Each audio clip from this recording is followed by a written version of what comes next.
This is going to be the toughest fight of his career. Shut up, relax. The most embarrassing fight of his career. Chair across your face. Yeah, I think he's about to cry. I'm definitely up for fighting. There's a lot of names in the division, for sure. But at the same time, look at what this creates as well. I'm a fighter and I understand that economics of business as well. And this does good business. Are you really going to do this? Absolutely. Are we going to do this? For a record payday? To go in and spark Jake Paul before we start the serious stuff in 2026? Don't tell me what we should and what we shouldn't be doing. Anthony Joshua has issued a serious warning to Jake Paul, and it goes beyond normal trash talk. While Paul may see this as his biggest payday, Joshua's team is openly saying how dangerous this matchup could be. Eddie Hearn told Paul directly to understand the risks, saying a single shot from Joshua could cause real damage.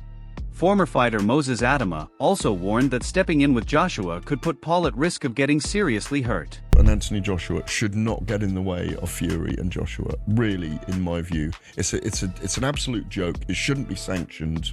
I really don't believe it should be sanctioned. I have a sneaking suspicion that it would be a very big fight. But the biggest thing is us rubbernecking to actually see if they do get to the point where they step in the ring together. Because Jake Paul's an area level fighter, a British area level fighter, and Anthony Joshua is still a killer and a live heavyweight. That should not be sanctioned anywhere in the world, in my view. It's dangerous, mate. Very dangerous. It brings the sport into disrepute. The people that are talking about organising that, they should have a real hard look at themselves. But even Eddie Hearn's kind of teasing he doesn't like it, but you can see the glimpse of dollars. There's no price. There is no price. There shouldn't be. There's absolutely no price on the planet in order to make. Jake Paul entering the ring with Anthony Joshua is not just a big gamble. Many analysts think it is a major danger to his health. Boxing voices like Ariel Helwani say Joshua's power and long experience could leave Paul badly hurt, pointing to Joshua's violent knockouts as a real concern. Has been beaten 3 times. The 4 fighters that he beat didn't come to win. So he's not in his prime, is he? He's literally at the end of his career, pretty much finished. And this is why taking this fight with you is telling you all you need to know. It's a cash out. He might as well just cream as much money as he can at the end of his career, fighting an absolute joke shop in clown world. When I beat Anthony Joshua, he says, every doubt disappears. Come on. I mean, if this is a straight up AJ versus Jake Paul, then we all know what should happen. This is a 1-round job because AJ, even though he's past his best, even though he's seen better days, he throws a nice 1-2 down the middle. He's got a nice bit of distance, and fake Paul can't fight. He just can't. I don't care what anybody tells me. He can't fucking fight. He lost to Tommy Fury, for crying out loud. He can't jump in with Anthony Joshua now and expect to get a result. So, nothing's going to no doubt's going to disappear. Rising heavyweight Moses urged Paul to think about his health before the payout, warning that one wrong punch could affect him long term. Former pro Amir Khan also said openly that Joshua could damage him badly. He even said there could be brain injury. Joshua sparked him out in like 2 rounds. Really? Yeah, why do you look surprised when I don't. I'm not disagreeing with you. I'm just saying. Come on, bro. You're fighting like one of the best heavyweight fighters in the world against a YouTuber. Like, come on. Like, respect the sport of boxing. And if AJ has to go in there and show these influencers that, listen, you can't fuck about with boxing. You know what I mean? Someone's gonna get hurt badly, and this could be one of the first fights where a fighter gets hurt badly, because if you look at the size difference and the power difference, I mean, bro, there could be brain damages going on there. I mean, AJ could hurt him badly, you know. When you look at Francis Ngannou, who's one of the most fearsome combat styles there is. I know it's MMA, but we saw what AJ did to Ngannou, so... And that's why you don't look, you can't be surprised if AJ's going to do the same to, what's it called again? What? For Joshua, this fight is not only about money. He is under strong pressure to win and protect his legacy. Analysts like Johnny Nelson think Joshua is stuck in a tough spot.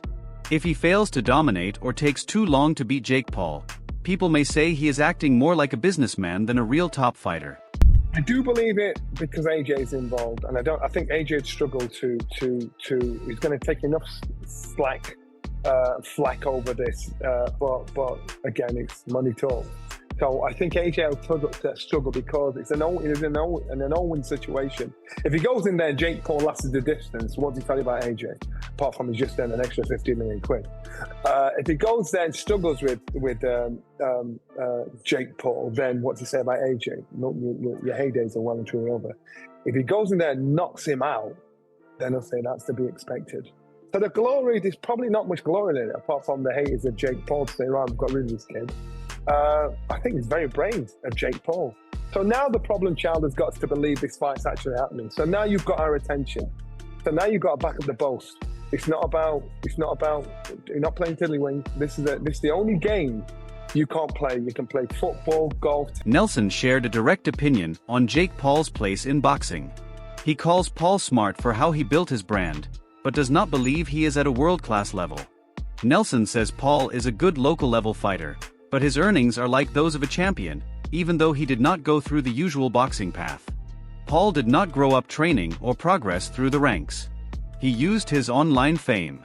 Nelson says Paul has turned boxing into profit, but he is not convinced Paul can beat true high-level fighters. Daniel Dubois, he's going to be 35 years of age. It's crazy what I'm about to ask you, but can Jake Paul really beat Anthony Joshua? All right, listen, I give all credit. Everyone knows that. They get mad at me that I gave too much credit to Paul. Why? He's done a hell of a job to put himself in this position. He sold himself. He sold his dream. He took his dream. He took his idea. And he put it out there, and he made it happen. Give him credit for that. And he made it happen. And he took risk along the way. Yeah, he picked his spots. He's in the driver's seat. He gets to pick his spots. He's the one bringing the money. He's the one promoting. Yeah, he's the name. He made himself that, coming from where he came from, with all his followers and the whole thing, and just the uniqueness of what he was doing.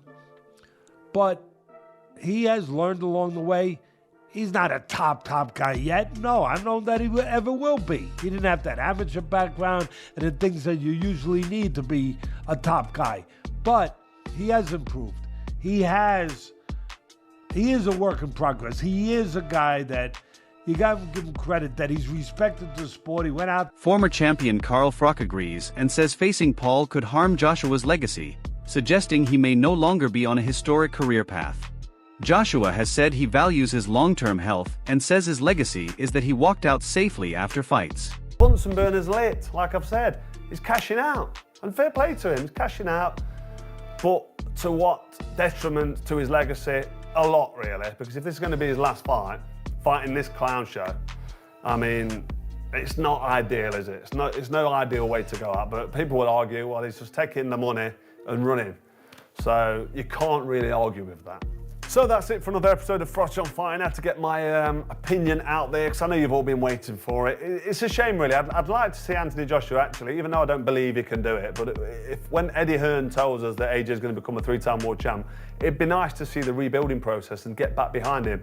1 or 2 easy fights and then go for a world title. And this could be one of the 2 easy fights. But I just think if you're going to jump in with fake Paul at this level, which is like I say, arguably a massive mismatch, it's no way to step towards or climb a ladder to get towards that world title. So this, for me, tells me that Anthony Joshua knows he's finished at any sort of elite level or world level. He won't be trying to go down the world title level anymore. This is just a cash out. So good luck to him. Fair play to him, but hopefully when he's finished this fight, he'll be honest with us and say, listen, I've milked it, I've creamed it, I've had an unbelievable touch at the end of my career.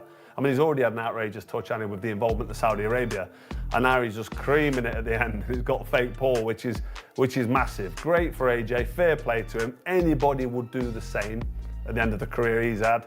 You know, he's not an elite heavyweight, is he? He's never going to come back and become a... Jake Paul says he can beat Anthony Joshua and points to issues he noticed in Joshua's recent fights.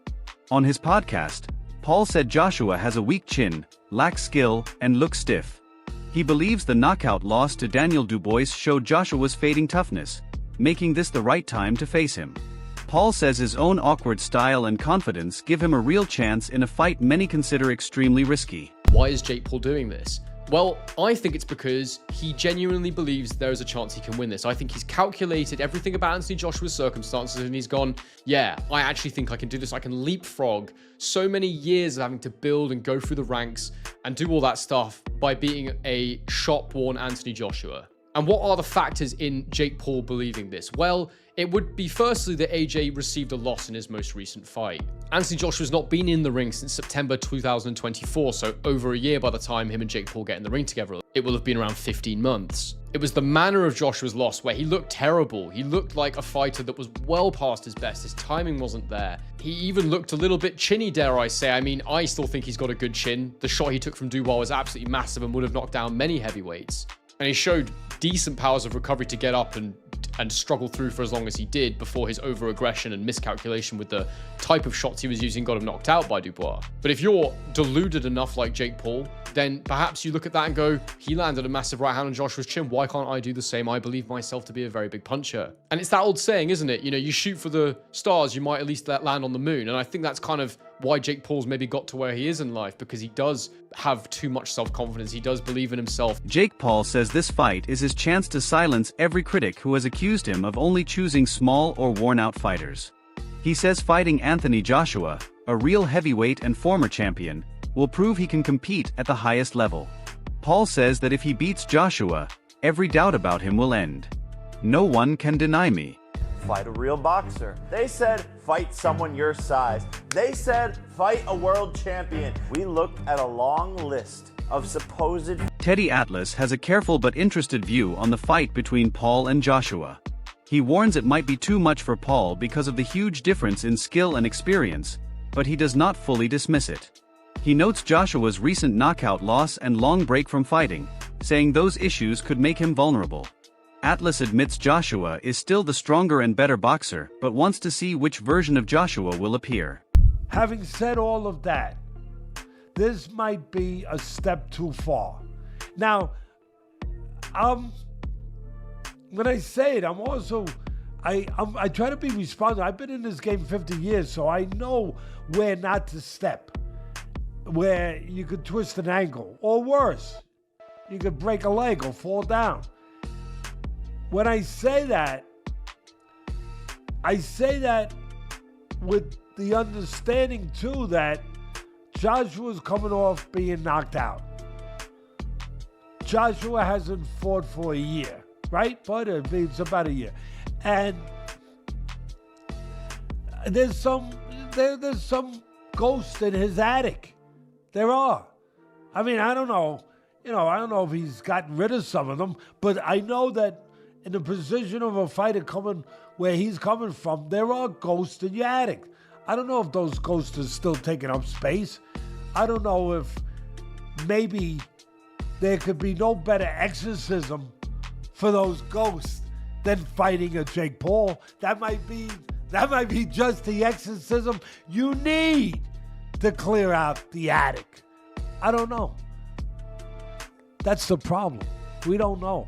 That's the mystery part of this. That's what makes it so, it makes it two things at once. Intriguing and in some ways... Atlas says Jake Paul will never be an elite boxer, though he respects Paul's effort and business skills. He says Paul is still learning. He likes that Paul works hard and respects the sport, but he does not think Paul will reach top-level status. Atlas says Paul has found his own space as a strong promoter, but he does not believe Paul can beat just anyone. That does it for this week's recaps and previews. I want to throw one more thing at you, and that's the news. It's been out there for about a month or so, and it's picking up more steam. Jake Paul, Anthony Joshua. Now, Eddie Hearn came out this week most recently and said, I never thought I would say this, but right now the front runner for this fight is Jake Paul for Anthony Joshua's ring return.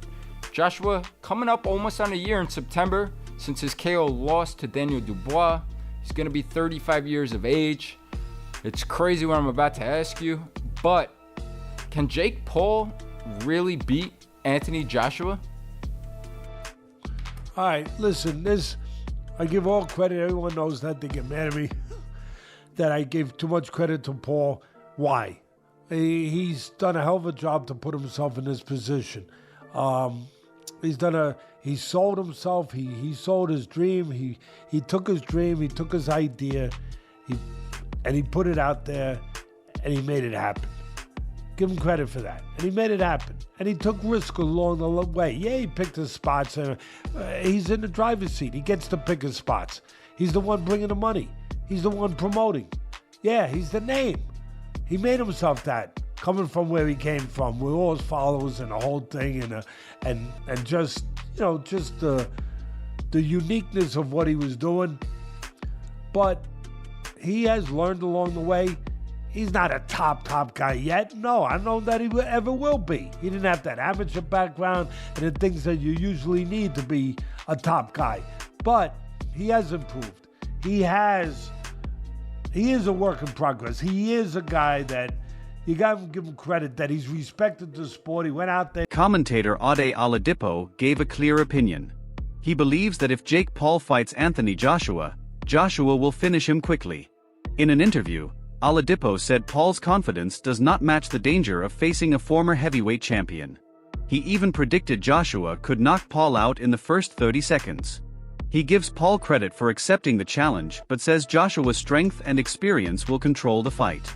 Paul also said the fight could be worth $267 million. Reports say both could earn around $92 million each, but Paul's claim increased talk that the full payout from pay-per-view and other deals could be even higher. If true, it would be one of the richest fights ever. Take Jake Paul that serious. He can't really box. He can have a little fight, he can have a swing. He swings away, stands up straight, and he throws punches, but it's not professional boxing. Because when I watch him box, he does so much wrong. It's just everything's wrong. It's so bad. He's got leaky defence. He telegraphs his punches. Like, you put him in with someone his own size, it was a professional, and it's a mismatch. And you'll see that if he ends up fighting somebody. Tommy Fury, bless him, he's a pro boxer, but he's inexperienced. He's got no amateur pedigree. He's a raw novice, or maybe just above the raw novice. I was saying earlier, where would I put him in terms of levels? He'd do well to win a British title. He's at that sort of level. And then from British title to world level, it's like different worlds. It's like totally. What do you think? Is Jake Paul risking too much by challenging Anthony Joshua?